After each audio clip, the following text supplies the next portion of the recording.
He is more than you could ever need. He's more than the eye could see. I don't deserve His love, but He's always been there for me. You see, Jesus met me when I was at my lowest. And if you don't know Jesus, know this. He is the greatest example of generosity this world of greed has ever seen. And when Jesus hit the scene, He changed the scenery and met diversity with serenity. If you're looking for peace, He offers plenty. Jesus was and Jesus will forever be King. And when the angels sing, they sing of the grace that was displayed for sinners like me. I can't explain Him and I can't describe Him. And if I could, He wouldn't be Jesus, because you can't explain eternity and you can't comprehend the galaxies. But it was the loving hands of Jesus who spun them into existence and created man, knowing He would go to the cross to pay our sentence.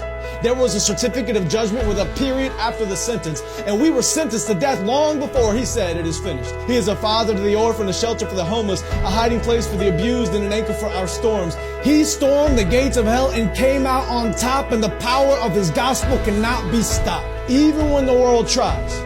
They try a lot. He traded places with Barabbas and became the catalyst of missions across the world, covering every portion of the atlas. If you're in need of rest, I know of a mattress. If you don't know Jesus, your future is tragic, but He gladly embraced tragedy so we could live in His presence of majesty. His presence is presence, and it's His presence that presents preciousness to a world of peasants. He is far from pretentious, but still loves those who are. He is the light of the world and hung the stars. He brings the dead to life and delivers life to the dead. He took a crown of thorns on His head so we could put crowns at His feet, and I can't wait until I get to kiss His feet that were nailed to a cross for me and for you and for every person around the world. He loves the world, and I love His Word, because the Word became flesh, and in His flesh He demonstrated the Word to the world. He is an example to every boy and every girl. He is a lover of black people. He is a lover of white people. He is a lover of the unchurched and the assembly under the steeple. He doesn't see the believers' failures, but still takes time to celebrate their faithfulness.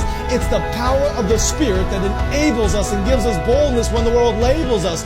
And if you want to label me, please call me a Jesus freak. And if that freaks you out, good.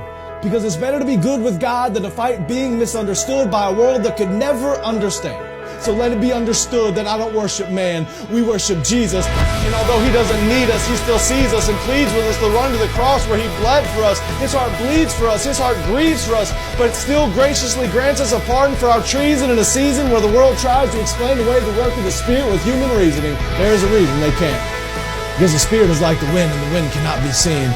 But loved is the one who believes without seeing the unseen. I'm telling you today that Jesus is something.